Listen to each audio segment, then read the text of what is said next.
Iga-grind na po natin ang bawang.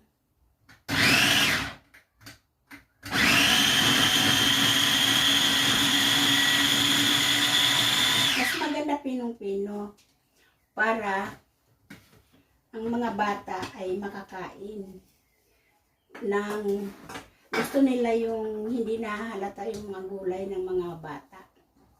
Kaya inuna ko muna pag-grind ang bawang. Sunod itong sibuyas. Sunod ang carrots, hindi, celery, at saka carrots.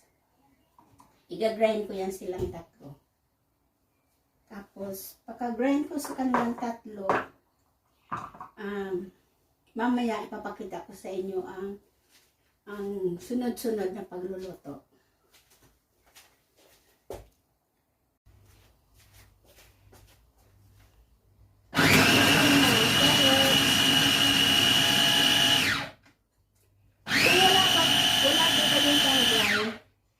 Pag wala po kayong pang-grind, okay naman po yung pino lang na paghiwa-hiwa. Pwede naman po yun.